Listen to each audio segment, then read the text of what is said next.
He woke up in the most expensive room in the hospital and did not know his own name.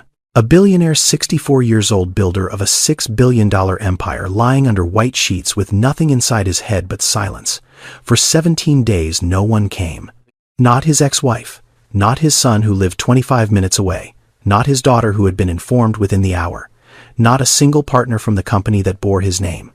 The only person who came was a woman who had not worked for him in 6 years.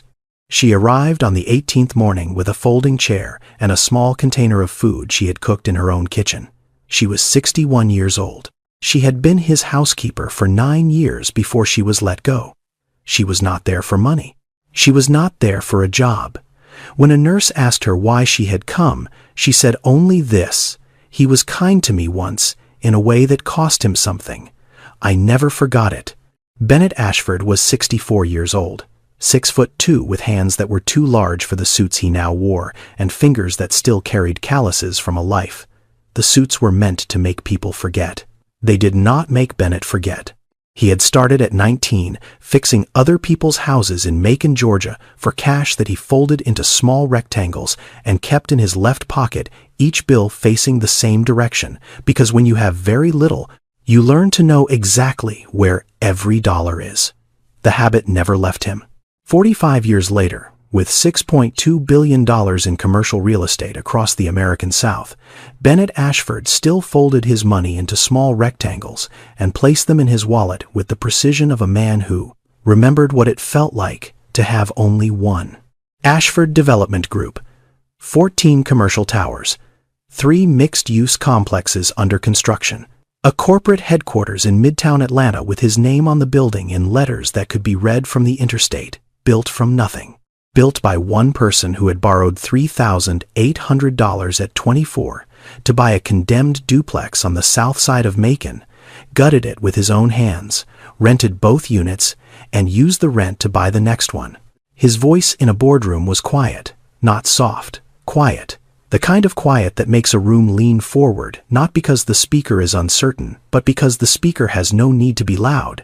This was more unsettling than volume, and everyone who worked for him understood it.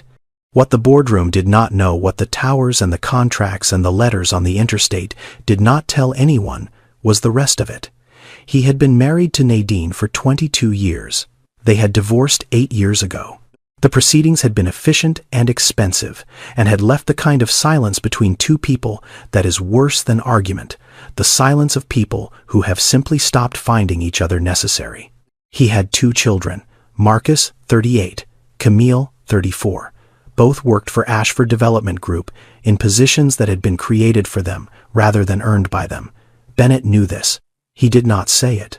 He believed that time would do what conversation could not, that eventually they would grow into the roles the way he had grown into buildings by standing inside them long enough. He was wrong about this, but he did not know it yet, and the not knowing had become its own kind of patience. On a Tuesday night, 6 years before the accident, Bennett had been sitting in his kitchen at 2 in the morning. The overhead light was off. Only the small light above the stove was on the one that turned the kitchen into something smaller and quieter than it was during the day. Lorene Sable, who had been his housekeeper for 9 years, had come downstairs for water and found him there. Something happened in that kitchen that Lorene never told anyone, and Bennett never acknowledged in daylight. It sat between them afterward, the way certain truths sit between people who understand that some things are too honest for ordinary hours. 3 weeks later, Nadine filed for divorce, and in the machinery of separation, Lorene was let go. Lorene Sable was 61. Born in Albany, Georgia, the kind of small southern town that people describe by what it does not have rather than what it does. She had no college degree. She had started cleaning houses at 22, and by the time she was 30, she had become the kind of housekeeper who knew what a house needed before the house knew it itself. The creak that meant a hinge was going. The silence that meant a filter needed changing. The particular quality of dust that said a room had not been entered in too long. Her husband, Jerome, had died 12 years before. Lung cancer. 14 months from the diagnosis to the end. She had been with him for every one of those months, sleeping in a chair beside his hospital bed, until the nurses stopped asking her to go home and simply brought her a blanket each night. She had one son, Devin, 29, living in Houston. He called every Sunday. He always said, "Mama, come live with me." She always said, "I have things here." She never specified what the things were. Devin had stopped asking. She had worked for the Ashford household for 9 years. She had not been fired by Bennett. She had been fired by Nadine, who, in the weeks following the divorce filing, had dismissed every member of the household staff in what appeared to be an act of erasure rather than economy. Lorene had received the call on a Thursday. She had thanked Nadine for the years. She had packed her cleaning supplies into a plastic bin, placed it in the trunk of her car, and driven home. She did not resent the firing. She did not resent Nadine. She simply moved on the way. She moved through everything with her whole attention on the next thing that needed doing. Bennett had not known about the firing until after the divorce was final. By then, months had passed. He did not reach out. Lorene did not expect him to. Whatever had happened in that kitchen at 2 in the morning existed in a space that neither of them could access through a phone call or a letter. So it remained where it was undisturbed, like a room in a house that no one opens but no one empties. She was working now at a Marriott on the north side of Atlanta. $16.50 an hour, cleaning rooms that other people passed through and forgot. She lived in a one-bedroom apartment near the bus line. It was small and orderly. The surfaces had the particular shine of a woman who believed that dignity lived in the details, even the ones nobody would see. She kept a small leather-bound notebook in her purse. She had carried one like it for decades. Inside, she wrote the things that mattered about every household she served. Birthdays, allergies, preferences, habits, the small facts of a life that most people do not think anyone notices. The section on Bennett Ashford was 11 pages long. She had not opened it in 6 years. But she had not removed it either. It was a Wednesday, 9:14 in the evening. Bennett was driving south on I-85, coming from the office heading toward the house in Buckhead that was too large for one person and had been too large for one person for 8 years. He was in the left lane. A Lexus LS Black, the kind of car that moves through traffic the way its driver moved through rooms quietly without drawing attention. The SUV crossed the median at approximately 60 miles per hour. It came from the northbound lanes over the grass divider and into the southbound left lane where Bennett was traveling. The driver of the SUV was later determined to have suffered a cardiac event behind the wheel. He was dead before the vehicles made contact. The impact was head-on. The front of the Lexus folded inward in a way that made the car look like it was trying to close itself. Glass moved through the cabin. The airbag deployed and then deflated, its purpose spent in less than a second. The smell was rubber and heat and the particular chemical odor of a deployed airbag, which smells like nothing else and which everyone who has experienced it remembers. Bennett was unconscious. Fire and rescue arrived in 7 minutes. It took them 22 minutes to cut the driver's side door open and extract him from the vehicle. He was transported to Grady Memorial Hospital in Atlanta. The emergency team recorded the following traumatic brain injury: 3 fractured ribs, internal bruising, lacerations to the face and forearms. Glasgow Coma Scale score of 6 upon arrival. Surgery lasted 6 hours. He survived. 4 days later, he opened his eyes. He looked at the ceiling. He looked at it the way a newborn looks at light, not recognizing it but knowing it was important. A nurse asked him his name. He did not answer. She asked again.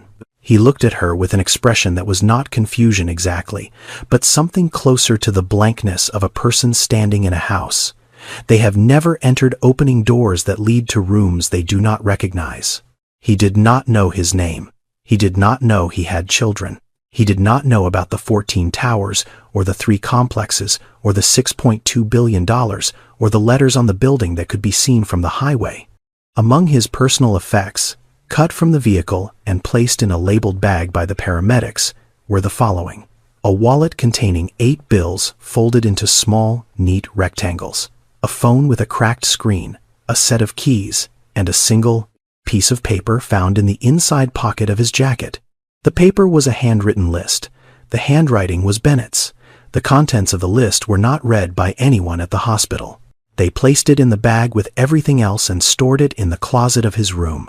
Marcus Ashford arrived at Grady Memorial 3 hours after his father was admitted. He lived in Brookhaven. The hospital was 25 minutes from his apartment. He had been at a fundraiser when the call came and had finished his conversation before leaving, which told you something about Marcus Ashford that nothing else needed to add. He went directly to the attending physician, Dr. Yolanda Price, a neurologist who had been practicing for 23 years and had seen enough families in crisis to read the room before anyone spoke. Marcus asked about the prognosis. He used the word incapacitated, not hurt, not, is he okay? Incapacitated. Dr. Price noted the word. She answered his medical questions. She did not answer the one he had not yet asked, but was clearly building toward, which had to do with legal authority over decisions that were not medical. Camille Ashford arrived 5 hours after admission. She had been in Miami. She was not alone. Beside her was a man in a gray suit carrying a leather folder. Reginald Pace, her personal attorney, who had boarded the same flight from Miami and who had, based on the creases in his suit, not changed clothes for the trip. Camille went to the nurse's station and asked about financial access and emergency signatory power before she asked what floor her father was on. They stood at his bedside together. Bennett was conscious. His eyes were open. The monitors kept their rhythm. "Marcus," said Dad. Bennett looked at him. There was no recognition. Not hostility, not confusion, just the absence of connection, the way you look at a stranger in an elevator. Polite, distant, and waiting for the door to open. Camille said her name. Bennett blinked. He looked at her face with the attention of someone trying to solve a problem they do not have the tools for. Nothing arrived. He looked back at the ceiling. They stayed for 20 minutes. Marcus spoke to Dr. Price in the hallway. Camille spoke to Reginald Pace. When they walked to the elevator together, Marcus said, "If he does not recover cognitive function, we need to move on the trust restructuring before the board does." Camille pressed the button. The elevator doors opened. She stepped inside and said, "I already have." The doors closed. The hallway was empty. In the room behind them, their father sat in the bed with his hands resting on the white sheet, his fingers slowly folding the edge of the fabric into a small, neat rectangle. He did not know why he was doing it. He just knew that his hands wanted to. Dr. Price sat them both down in the consultation room the following morning. Marcus in the chair closest to the door. Camille beside him with Reginald Pace standing against the wall behind her, his leather folder closed on his lap. Dr. Price explained it plainly. She had done this before. She did not soften it, and she did not dramatize it. She simply laid out what was true. The condition was called retrograde amnesia. It was caused by the traumatic brain injury sustained in the crash. What it meant in practical terms was this: Bennett could speak. He could reason. He could follow a conversation, form new thoughts, make decisions about what he wanted for lunch or whether the window should be open or closed. His present mind was intact. What was gone was everything behind him: his long-term memory, his history, the name of his company, the faces of his children. The 40 years of work that had built everything the two people sitting in front of her were now trying to protect. She told them that approximately 1.5 million Americans suffer traumatic brain injuries each year. Of those, roughly 10 to 20% experience some form of lasting memory loss. Bennett was in that percentage. She told them that his procedural memory, the kind that lives in the body rather than the mind, appeared to be undamaged. He could dress himself. He could tie his shoes. He could fold things into neat rectangles without knowing why his hands wanted to do it. Marcus asked how long recovery would take. Dr. Price said, "There is no timeline. Memory recovery after TBI is not linear. It does not follow a schedule. It follows stimulation, familiar voices, familiar routines, familiar smells and sounds and stories from the patient's life. The brain needs anchors. It needs repeated, consistent exposure to people who knew the patient before the injury. That is the single most effective factor in recovery that we have documented," she said. "It depends on who shows up." Marcus looked at Camille. Camille looked at her phone. Reginald Pace did not look at anyone. The first 3 days they came. Both of them. Every day. 30 minutes. Sometimes 45. 3 days, they sat in the chairs beside Bennett's bed and spoke to each other about the things that concerned them, the trust structure, the board's interim appointment of a temporary CEO, the quarterly filings that needed a signature they could not currently obtain. They spoke about these things in Bennett's presence, near Bennett's body, in Bennett's room, but they did not speak to Bennett. Bennett sat in the bed and watched them. He did not understand the words they used. He did not understand the papers they brought. He understood something else, something that did not require memory to recognize. On the second day, after Marcus and Camille had left, Bennett asked the nurse a question. He said, "Are those people my children?" The nurse said, "Yes." Bennett was quiet for a moment. Then he said, "They do not seem comfortable here." The nurse did not write this in the chart. She thought about it for the rest of her shift. By day 4, Marcus began coming every other day. His visits were shorter, 15 minutes, sometimes 12. He would stand at the foot of the bed, ask Dr. Price for an update in the hallway, and leave. Camille stopped coming altogether. She called the nurses' station instead. The calls were brief. She asked about legal competency assessments. She asked about timelines for guardianship proceedings. She rarely asked how he was feeling. When she did not wait for the full answer before asking her next question. On day 8, Marcus came for the last time. He brought a document. It was a medical power of attorney form. He placed it on the bedside table and explained to Bennett slowly, as though speaking to someone who did not understand English, rather than someone who did not understand his own past, that this was a standard document, that it was for Bennett's protection, that it simply allowed Marcus to make decisions on his behalf while he recovered. Bennett looked at the document. He could not read it. Not because the words were too complex, but because the words required a context he no longer had. He did not know what Ashford Development Group was. He did not know what a trust was. He did not know why the man standing beside his bed was in such a hurry. But he could read the man. And what he read was a person trying to reach the end of something as quickly as the paperwork would allow. Bennett did not sign. He said, "I would like to wait." Marcus took the document and left. He did not come back. Days 9 through 17. No one came. The room was large. It was on the 4th floor. It had a window that faced the parking lot, and beyond it the tree line along the edge of the hospital campus. The light came in each morning around 7:15, moved across the floor in a slow diagonal, and reached the far wall by noon. Bennett watched it every day. He did not know he was watching it. He simply sat in the chair by the window each morning, because the chair was there and the light was there, and sitting in it felt like the thing to do. The room was very clean. The sheets were changed daily. The monitors beeped at intervals that had become familiar enough to disappear. There was a television mounted on the wall that Bennett never turned on. There was a phone on the bedside table that never rang. On day 14, a nurse named Constance, who had been assigned to his floor for 3 shifts that week, wrote the following in his chart. Patient calm. No visitors in 9 days. Patient cooperative with all care protocols. Patient asked today, "Does anyone know I am here?" She put down her pen. She looked at the note. She added nothing else. On the 17th day, in the break room of a Marriott on the north side of Atlanta, Lorene Sable was eating lunch. A turkey sandwich on wheat bread, an apple, a bottle of water she refilled from the tap each morning because the vending machine charged $2 for something that came free from the faucet. She had her phone open. She was not a woman who spent much time on her phone, but she read the news during lunch the way she did most things, methodically from the front page backward. The article was on page 6 of the Atlanta Journal-Constitution's digital edition. A small item, 3 paragraphs. Ashford Development CEO in critical condition after I-85 crash. It gave his name. It gave the date. It gave the hospital. It did not give much else. Bennett Ashford had never been the kind of wealthy man who appeared on magazine covers or spoke at conferences. He built things. He did not talk about building them.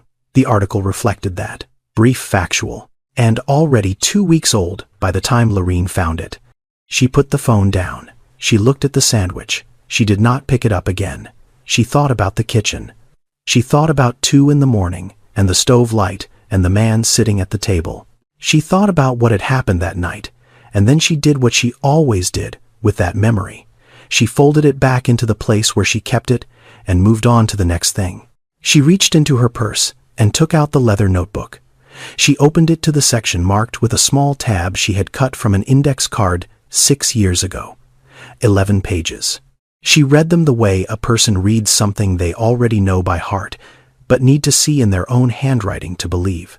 Allergies, none. Breakfast preference, scrambled eggs, no salt, toast cut diagonal. Coffee black, no sugar, served in a plain white ceramic mug with no pattern.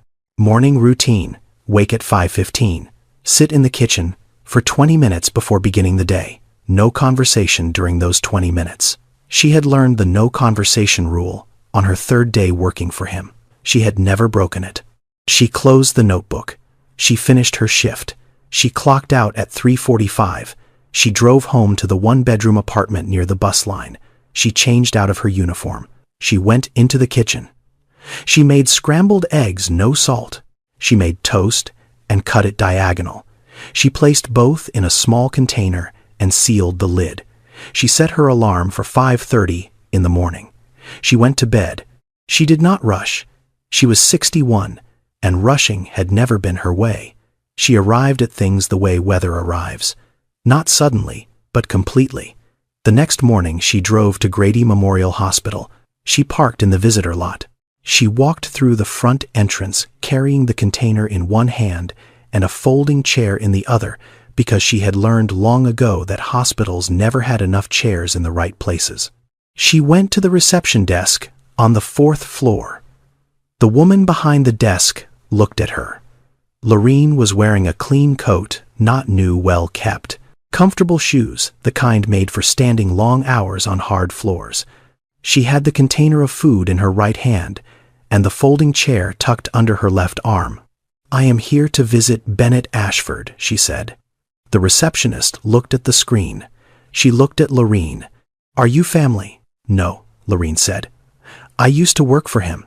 Only family members are permitted to visit patients in this unit." Lorene stood very still. She said, "Has any family visited him in the last week?" The receptionist looked at the screen again. There was a pause that answered the question before the receptionist could. Then the receptionist said, "Let me check with the attending nurse." Dr. Price came to the reception area 12 minutes later. She looked at Lorene. She looked at the food container. She looked at the folding chair. She said, "You worked for Mr. Ashford 9 years, Lorene said. "I was his housekeeper," Dr. Price said. "How well did you know him?" Lorene said, "I knew how he took his coffee. I knew the sound he made when he thought no one was listening. I knew which room he went to when he was sad. I knew what he ate for breakfast every morning for 9 years. I knew that he folded his money into small rectangles and that he did not like to be spoken to before 5:35 in the morning. I worked for him for 9 years. Dr. Price was quiet for a moment. Then she said, "That is more than his children have told me in 17 days. She signed Lorene in. She walked her down the corridor. She opened the door. Bennett was sitting in the chair by the window. The morning light had just reached the armrest. He was looking at the parking lot the way he looked at most things now, with the quiet attention of a man who had nothing to compare anything to. He turned when the door opened. He looked at Lorene. He did not recognize her. His face did not change the way a face changes when it sees someone it knows, but it did not do what it had done when Marcus and Camille walked in either. It did not go polite and distant and empty. Something else happened, something smaller. His brow moved slightly. His head tilted just barely, the way a person tilts toward a sound they cannot quite place. He looked at her the way a person looks at a song they cannot name but have heard before. Lorene did not introduce herself. She did not explain who she was. She did not say, "Do you remember me?" She set the folding chair beside the window. She sat down. She placed the food container on the bedside table. She opened it. Scrambled eggs. No salt. Toast cut diagonal. Bennett looked at the food. He looked at it for a long time. He did not know why, but something about the way it was arranged, the toast angle, The texture of the eggs, the absence of anything extra on the plate, made his hands relax on the armrests in a way they had not relaxed since he had woken up in this room. He picked up the fork. He ate, slowly, in silence. Lorene sat in her chair and looked out the window. She did not watch him eat. She did not ask if it was good. She sat with her hands folded in her lap and her back straight, and she was quiet the way she had been quiet in his kitchen at 5:15 every morning for 9 years. When the food was gone, she stood. She closed the container. She folded the napkin and placed it inside. She picked up the chair. She said, "I will come back tomorrow." She walked to the door. She opened it. She stepped through. Behind her, Bennett sat in the chair by the window. The light had moved to his knees. He looked at the empty container on the table. He looked at the door that had just closed. He pressed the call button. The nurse came. "Constance," she said. "Everything all right, Mr. Ashford," Bennett said. "The woman who was just here. Yes, she knew how I eat." It was the first sentence he had spoken in 17 days that was not a question. Constance wrote it in the chart. She underlined it once. Then, she went back to her station and sat quietly for a moment before moving on to the next room. On the second day, Lorene brought coffee. Black, no sugar, in a white ceramic mug with no pattern. She had found the mug at a Goodwill on Peachtree Industrial for $2.30. It was not the same mug, but it was the same kind, plain, white. Heavy enough to feel like it was holding something that mattered. She poured the coffee from a thermos she had carried in her bag. She set the mug on the bedside table. Bennett looked at it. He reached for it. His fingers closed around the handle and then moved to the body of the mug, wrapping around the ceramic the way hands wrap around something they have held before. He turned it once, slowly. His fingers found the weight of it familiar, the way hands remember a doorknob in the dark. He drank. He did not say anything. Lorene sat in her chair by the window and was quiet. On the fourth day, she began talking.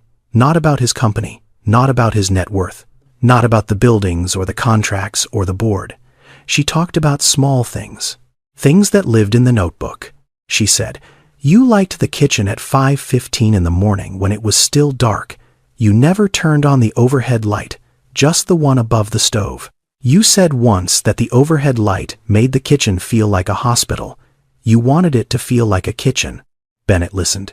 He was looking out the window while she spoke at the parking lot at the tree line beyond it. Then he turned his head slightly. He said, "I think I know that light." Lorene did not react. She did not lean forward. She did not say, "You remember." She simply nodded once and let the sentence sit where it was. On the table between them, the white mug held the last of the coffee gone cold. On the sixth day, Dr. Price stopped Lorene in the hallway before her visit. She said, "He is doing something with money, folding it into small rectangles. He does it with any piece of paper napkins, the edge of his bedsheet. He does not seem to know why." Lorene said, "He has done that since I knew him." Dr. Price said, "Procedural memory. The body remembers what the mind does not. The hands keep doing what they have always done, even when the person cannot tell you why." She paused. She said, "In neuroscience, we call this implicit memory. It lives in a different part of the brain than the memory of events.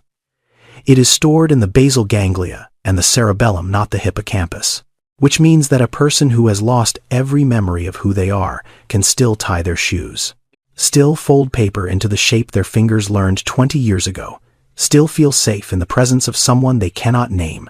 She looked at Lorene. She said, "What you are doing is not visiting. It is treatment. The brain needs anchors. You are giving him anchors." Lorene went into the room. Bennett was sitting in the chair. He had a $5 bill in his hands. He was folding it, slowly, into a small, neat rectangle. He looked up at her and said, "I do not know why I do this." Lorene looked at his hands. Her own hands stopped on her knees for a moment. She said, "You have always done it. Since before I knew you." He looked at the rectangle of money. He placed it on the bedside table. He said, "It feels like counting, like making sure something is still there." Lorene said nothing. She opened the food container and set out his breakfast. On the 8th day, she brought music. not a song he had liked. She did not know what songs Bennett listened to when he was alone. She knew what song she had played on Saturday mornings when she cleaned the house, because she had played the same one every Saturday for 9 years. A gospel track, old. The kind of song that is not about perfection, but about persistence. She played it from her phone quiet, the speaker resting on the bedside table between the mug and the folded bill. Bennett listened, his head turned toward the sound, the way a plant turns toward light, not by decision, but by design. His eyes closed. The song played for 2 minutes and 40 seconds. When it finished, he opened his eyes. He said one word, Saturday. Lorene nodded. She did not explain. She did not ask what he meant. She knew what he meant. She pressed play again. Stay with me. Because what happened next in that hospital was not luck, and it was not coincidence. It was the sound of a person being rebuilt one small piece at a time, by someone who had kept those pieces in a leather notebook for 6 years without knowing she would ever need them again. 2 weeks after Lorene's first visit, Marcus called the hospital. It was a Tuesday. He had not called in 11 days. The call went to the 4th floor nurse's station. Constance answered. Marcus asked about his father's condition. Constance gave him the standard update. Stable, cooperative, memory still absent but cognitive function strong. Then she said, his regular visitor is here right now if you would like me to pass along a message. Marcus said. What regular visitor? Constance said Miss Sable. She has been coming every day for the past 2 weeks. There was a silence on the line. Not a pause, a silence. The kind that comes when a person hears something they were not prepared for and needs a moment to rearrange the furniture in their mind before speaking. Marcus said, Thank you. He hung up. 40 minutes later, Marcus and Camille arrived at Grady Memorial together. They walked through the 4th floor corridor side by side with the pace of people who had somewhere specific to be and something specific to prevent. They turned the corner and found Lorene coming out of Bennett's room. She was carrying the empty food container in one hand. Her folding chair was under her arm. Marcus recognized her. He recognized her the way people recognize the help, quickly, categorically, and from above. Camille spoke first. What are you doing here? Lorene said, visiting. Camille said, You do not work for us anymore. You were let go 6 years ago. Lorene looked at her. She said, I was let go by your mother, not by your father, and I am not here for employment. Marcus stepped forward. He lowered his voice into something that was meant to sound reasonable. He said, Look, we appreciate your concern, we do. But Dad is in a fragile state. He does not know who you are. He does not know who anyone is. And having an unauthorized person spending hours in his room every day is not something we are comfortable with. Dr. Price appeared in the hallway behind them. She had been walking toward Bennett's room for a routine check. She stopped. She listened. She waited for Marcus to finish. Then she said, Miss Sable is the only consistent presence your father has had in 20 days. Her visits are not unauthorized. They are, from a medical standpoint, the only treatment that is currently producing measurable results. His verbal output has increased. His affect has shifted. He is engaging with stimuli in ways he was not engaging before she arrived. I approved her visits, and I will continue to approve them. Camille said she has no legal standing to be here. Dr. Price said she has no legal standing. She also has no agenda. I cannot say the same for everyone in this hallway. The corridor was very quiet. Marcus looked at Camille. Camille looked at Reginald Pace, who had materialized from somewhere behind them with his leather folder. Pace said nothing. He had been a lawyer long enough to recognize a sentence that could not be answered without making things worse. Lorene stood where she was. She did not argue. She did not defend herself. She held the empty container and the folding chair, and she stood in the hallway with her back straight and her face calm, and she waited for the moment to pass the way she had waited for many such moments in her life. She had been told she did not belong in places before. She had learned a long time ago that the most effective answer was to keep standing where she was. She remained standing where she was. Marcus and Camille went into Bennett's room. They stayed for 22 minutes. When they came out, neither of them looked at Lorene. They walked to the elevator. The doors opened. They stepped inside. The doors closed. Lorene went home. She cooked the eggs. She cut the toast. She set her alarm. She came back the next morning, and the morning after that, and the morning after that. The following week, something shifted. Lorene did not bring food. She brought words. She sat in the chair beside the window, and she began to tell Bennett Ashford about Bennett Ashford. Not the version his children knew, the buildings and the board and the net worth. The version she knew. The version that lived in the 11 pages of her notebook and in the 9 years of mornings she had spent in his house. She said, "You woke up at 5:15 every morning. You sat in the kitchen with the stove light on. You never spoke during those 20 minutes. I learned not to speak either. I would start the coffee, and we would both be quiet in the same room. It was the most peaceful 20 minutes of my day." Bennett listened. He was sitting in the chair. His hands were on the armrests. He did not move. She said, "You had a way of saying thank you that most people did not notice. You did not say the words often. You said it by remembering. If I mentioned once that my son was applying to a program 3 weeks later, you would ask how it went. That was your thank you. Most people say thank you with their mouth. You said it with your attention." She said, "You kept every birthday card your children ever made you in a drawer in your study. Bottom left. The drawer was organized by year. You thought nobody knew about it. I dusted that drawer every week for 9 years. I never opened the cards. But I dusted them. And I always put them back in the same order." Bennett looked at her. He did not remember these things. Not the kitchen, not the drawer, not the cards. But something about the way she described them had a weight to it that was different from anything Marcus or Camille had told him. They had told him about contracts. They had told him about the company structure.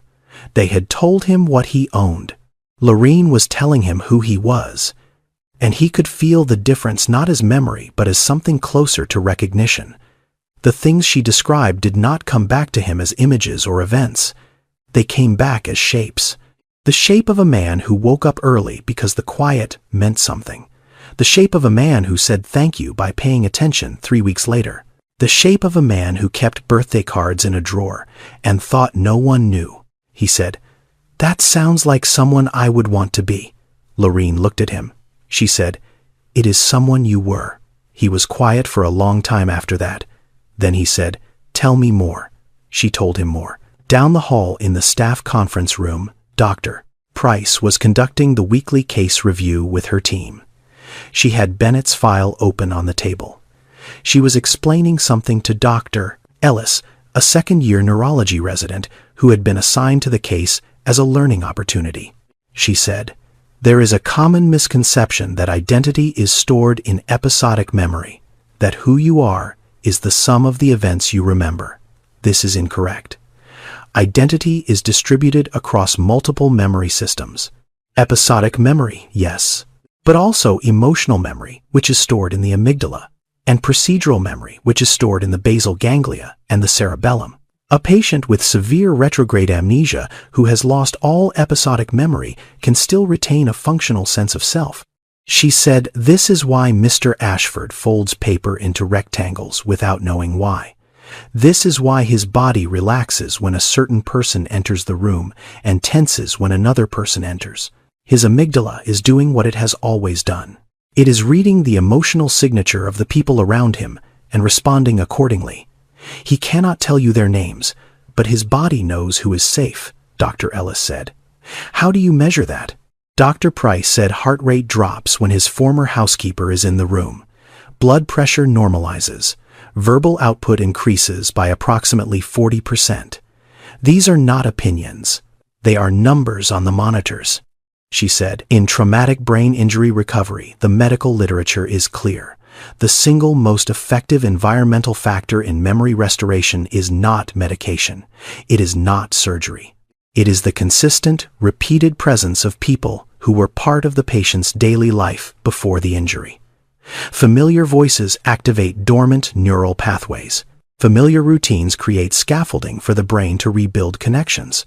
The brain does not simply retrieve lost memories. It reconstructs them, and it needs the original materials to do that." She looked at Dr. Ellis. She said, "His children visit with lawyers. His former housekeeper visits with eggs. Tell me which one the brain recognizes as safe." Dr. Ellis did not answer. He did not need to. The monitors in room 412 were already answering every morning between 6:30 and 8 when the numbers shifted in ways that no medication in the hospital pharmacy could replicate. It was her 14th visit. The room was quiet. Not the quiet of absence which had filled the room for 17 days before she arrived, but the quiet of two people who had learned that silence between them was not empty. It was a different material entirely. It held. Lorene was sitting in her chair by the window. Bennett was in his chair beside the bed. The morning light had reached the middle of the floor. Neither of them was speaking. The coffee was finished. The food container was closed, Bennett said. There was a kitchen. Lorene did not move, Bennett said. The light was above the stove. It was late, not morning. Very late, Lorene said yes. Bennett said, "You were there." Lorene said yes. He was quiet for a moment. His hands were on the armrests. His fingers were still. He said, "I was sitting at the table. The big light was off, just the one above the stove. And I was." He stopped. He looked at his hands. He said, "I was crying." Lorene said nothing. He said, "Not the way people cry when something happens. The way people cry when they realize something has been true for a long time and they have just now stopped pretending it is not." He paused. He said, "I do not remember what was true, but I remember the crying. And I remember you were there." 6 years before the accident, 2 in the morning, the kitchen in the house in Buckhead. The overhead light was off. The stove light was on, casting its small warm circle on the counter and leaving the rest of the room in the kind of darkness that makes a large kitchen feel like a small, safe place. Bennett was sitting at the table. His hands were flat on the surface. He was crying, not loudly, not the way it happens in the moments after a shock. The way it happens when a man has held everything for so long that the holding itself has become the wound, and one morning the wound simply opens on its own, without permission, without warning. Nadine had told him that morning that she wanted a divorce. He had nodded. He had gone to work. He had run a meeting. He had signed documents. He had driven home. He had eaten dinner alone because Nadine had already moved to the guest room. And at 2 in the morning, sitting in the kitchen with the stove light on, he had begun to cry. Not because he was losing his wife, because he realized he was not sad about losing his wife. Because the absence of sadness told him something about the last 22 years that was worse than any sadness could have been. He had been alone inside his own marriage for longer than he could name, and the truth of it, arriving all at once in a dark kitchen, was more than he could hold in his hands. Lorene had come downstairs for water. She saw him. She stopped in the doorway. She did not say, "Are you okay?" She did not say, "What happened?" She did not say anything. She walked to the cabinet. She took out a glass. She filled it with water. She placed it in front of him on the table. Then she pulled out the chair across from him and sat down. She folded her hands in her lap. She looked at the stove light. She did not look at him. She sat with him for 45 minutes. Neither of them spoke. At some point, the crying stopped. At some point, the water was drunk. At some point, the kitchen was just a kitchen again. 2 people sitting in it, one who had broken open and one who had not tried to put him back together, who had simply stayed while the breaking happened. Then Lorene stood up. She took the glass. She washed it. She dried it. She put it back in the cabinet. She said, "Good night, Mr. Ashford." She went upstairs. The next morning, neither of them mentioned it. Not that day, not the next, not ever. But starting the following month, Bennett placed an extra $200 in Lorene's pay envelope. No note, no explanation. $200. Every month.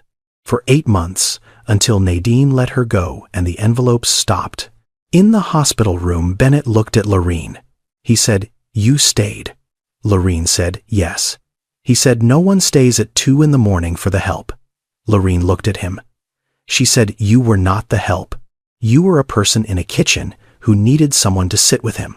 I was a person in a kitchen who knew how to sit." Bennett looked down at his hands. His fingers had found the edge of the hospital blanket. They were folding it, slowly, into a small, neat rectangle. He watched them do it. Lorene watched them do it.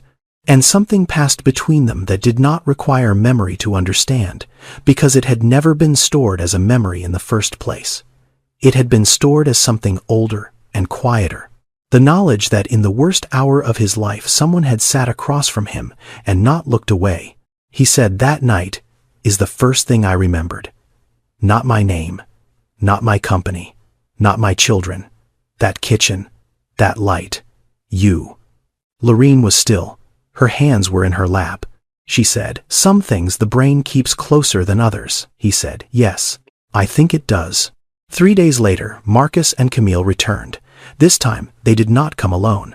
Reginald Pace was with them, and beside him, a second attorney, a woman in a dark suit, whose name was Constance Devereaux, and whose specialty as doctor, Price would later learn, was guardianship and conservatorship law. They requested a meeting with Dr. Price in the consultation room. Marcus sat in the chair nearest the door. Camille sat beside him. The 2 lawyers stood behind them. Marcus presented their request. 3 points. First, they wanted Bennett declared legally incapacitated.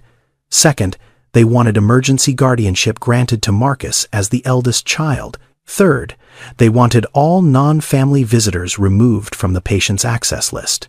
He used the word safeguard. He used it 4 times. Dr. Price listened. She let him finish.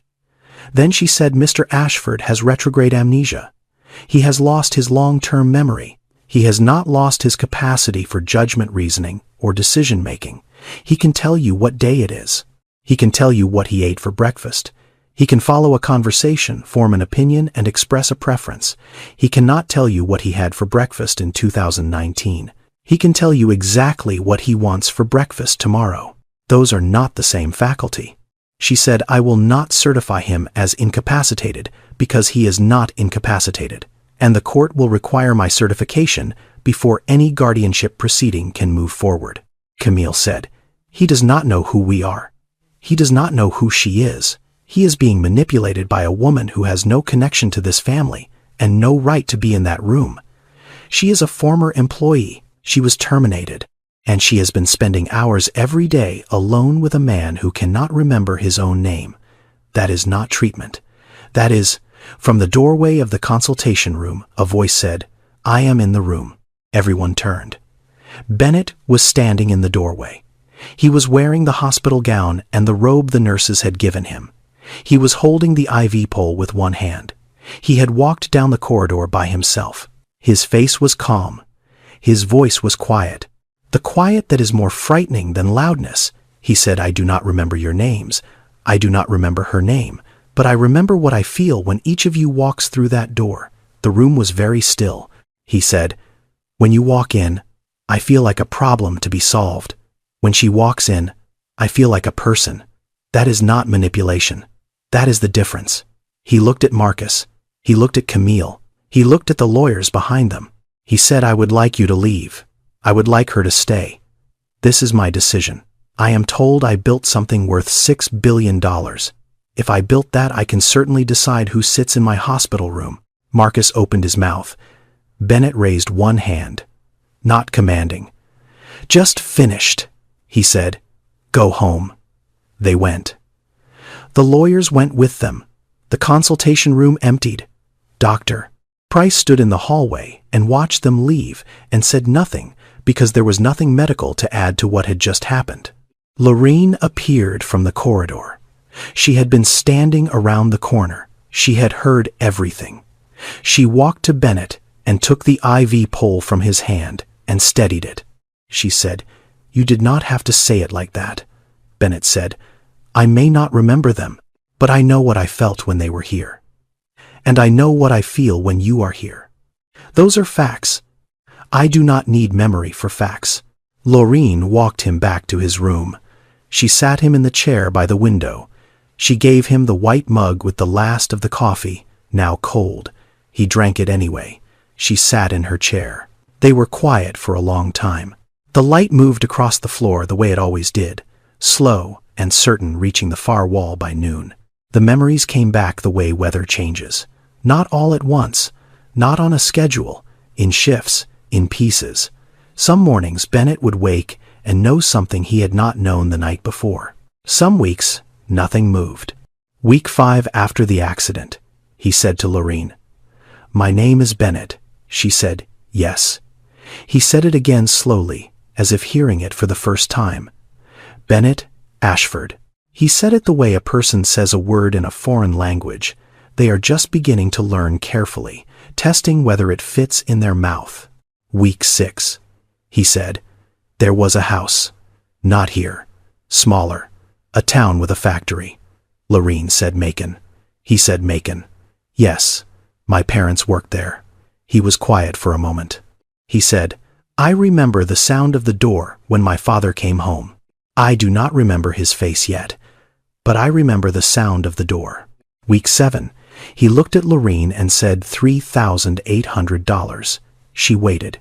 He said, "That was the first one, a duplex. I fixed it myself. The floor in the kitchen was so rotten, I fell through it on the second day." He paused. He said, "I remember laughing, standing in the hole up to my waist, laughing because what else was there to do?" Week 8. He woke up and he knew their faces. Marcus, Camille. He knew their names. He knew the way Marcus stood in a doorway, slightly to the left, the way he had stood since he was 14. He knew the way Camille held her phone always in her right hand, always close to her body as if it contained something she was protecting. He knew them. And knowing them was not the same as what he had felt before. Before, they had been strangers who made him feel like a problem. Now, they were people he remembered. And the remembering did not erase what he had felt when he did not remember. It confirmed it. The memories returned, not in the order they had been made, but in the order they mattered. The kitchen at 2 in the morning came first. Then Marcus's college graduation, which Bennett had attended uninvited, standing in the last row of the auditorium because Marcus had not sent him a ticket, and Bennett had driven 3 hours to be there anyway, and had left before the ceremony ended so that Marcus would not have to decide whether to acknowledge him. Then the day Camille was born, and Bennett had held her in the delivery room and cried, and that had been the last time he cried for 30 years until the kitchen. The memories with the most feeling came back first, the ones that had cut the deepest grooves. He lay in the bed. Lorene sat beside him. He said, "I remember everything." Lorene said, "I know." He said, "I remember who they are, and I remember who you are, and I remember the difference." He was quiet. He said, "The difference was always there. I just did not say it out loud before." Lorene folded her hands. She said nothing. There was nothing to say to a man who had lost his entire life and gotten it back, and discovered that the thing he had been most afraid to admit before the accident was the first thing his brain chose to remember after it. Bennett pressed the call button. Constance came. He said, "My personal belongings. The bag from the car. Is it still here?" She brought it. The labeled plastic bag. He opened it. The wallet with the folded bills. The phone screen cracked. The keys. And the piece of paper. The handwritten list. He unfolded it. He read it. Lorene watched his face. The list said, "Call Marcus. Birthday next week." Then, Lorene Sable. Check address. Then, foundation. Housing for healthcare workers. He held the paper. He read it again. He read the second line a third time. Lorene Sable. Check address. He had been looking for her. Before the accident. Before the crash. Before any of this. He had been trying to find her. He had written her name on a piece of paper and put it in his jacket pocket, and he had not gotten to the next step because the SUV crossed the median on I-85 at 9:14 on a Wednesday night, and the next step became impossible. He held the paper out to Lorene. She took it. She read it. She read her own name in his handwriting. She was very still. He said, "I was coming back to you. I just did not get there in time." Lorene looked at the paper. She looked at the name. She folded it carefully the way she folded everything with precision and attention, and she placed it in the pocket of her coat. She said, "You got there." Bennett was discharged 11 weeks after the accident. Dr. Price signed the papers on a Thursday morning. She told him that his memory had recovered to approximately 85%. Some gaps would remain, small ones, a name here, a date there, rooms he had been in that he would never fully see again. She said, "That is normal. Brains are not filing cabinets, they are rivers. Some water returns to the same path, some finds a new one." He thanked her. She said, "Do not thank me. Thank the woman with the eggs." He met with Marcus first. The conversation took place in Bennett's office at Ashford Development Group, the first time he had been in the building since the crash. Marcus sat across the desk. Bennett sat behind it. The conversation lasted 2 hours. It was difficult. It was honest. It did not resolve everything. But it began. He met with Camille the following week. That conversation lasted 90 minutes. It was also difficult. It was also honest. It also did not resolve everything. But it also began. Bennett did not cut them off. He loved them. He was not certain they understood what that word required. He decided to teach them even if the lesson was late. He restructured the company. Marcus and Camille were removed from the positions that had been created for them. They could return, but they would have to start at the beginning the way he had started, the way everyone who earns something has to start. He told Marcus, "I gave you everything I never had. I did not give you the thing that made everything possible, which was the experience of having nothing. That was my mistake. I am correcting it now." Marcus did not speak for a long time. Then he said, "That is going to be hard." Bennett said, "Yes, it is." 6 weeks after discharge on a Saturday morning, Bennett drove to the west side of Atlanta. He parked on the street outside a small apartment building near the bus line. He walked up one flight of stairs. He knocked on the door. Lorene opened it. She was wearing a clean blouse and the comfortable shoes she always wore. The apartment behind her was small and orderly. One bedroom, a window that caught the morning light, a kitchen with a table and 2 chairs that had never both been used at the same time until today. She did not say, "Come in." She simply stepped aside. He walked in. He looked at the kitchen. He looked at the window. He looked at the light coming through it, landing on the table in a warm rectangle that reminded him of something he could not fully name, but that his body recognized immediately. He sat down. Lorene went to the stove. She made scrambled eggs. No salt. She made toast. Cut diagonal. She poured black coffee into a plain white ceramic mug with no pattern. She set it all on the table. She sat across from him. They did not speak. For 20 minutes they sat in the quiet of that kitchen the way they had always done before either of them knew the silence would matter this much. The light moved across the table. The coffee cooled. The eggs were good. When the 20 minutes had passed, Bennett said, "I would like to do something. For the people who do what you do," Lorene said. "What do I do?" Bennett looked at her. He said, "You show up every day. You do the work nobody sees. And when someone breaks, you sit with them at 2 in the morning and you do not leave." He said, "I want to build something for those people. Healthcare, housing, the things that the people who take care of everyone else never have enough of for themselves." Lorene looked at her hands on the table. She said, "That is a lot." He said, "It is not enough, but it is a start." He told her the name, the Sable Foundation. She looked at him. She said, "You do not have to name it after me." He said, "I want the name of someone who showed up. That is the whole point." She was quiet. She looked at the window. The light had moved past the table and was reaching the counter now. She said Jerome would have liked that. It was the first time she had mentioned her husband's name to Bennett in all the years she had known him. It sat in the room the way good things sit in rooms, gently without needing to be discussed. Bennett reached into his pocket. He took out a piece of paper, a small one. He folded it, slowly, into a small, neat rectangle. He placed it on the table between them. Lorene looked at it. He looked at it. Neither of them said anything, because some things do not need more words than the ones already in the room.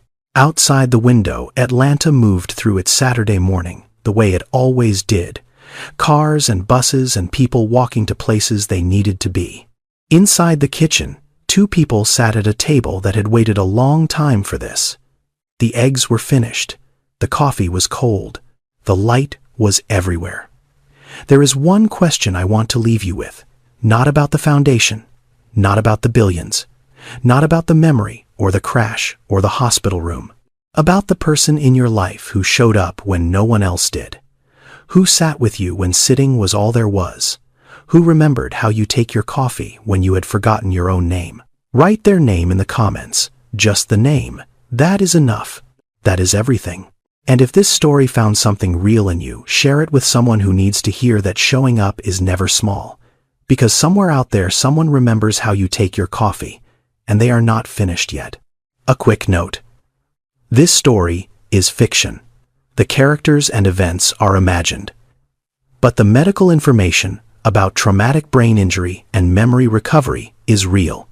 Every year, 1.5 million Americans experience TBI. The science around familiar presence and emotional memory is documented and ongoing. If someone you know is going through memory loss, your presence matters more than you think. I wrote this story because I believe we live in a world that measures people by what they own. But in the moments that matter, when the memory is gone, when the name is lost, when the room is empty, the people who matter are the ones who show up with scrambled eggs and silence. That is not a small thing. That is everything. See you in the next story. Welcome to the Story Channel. Before we begin, I'd like to share a few notes. The content in this video uses AI-generated images and voice narration, combined with the channel's creative editing. Everything is intended solely for entertainment purposes and does not depict or reflect any real events or real people. Hope you enjoy the story and have a great time watching.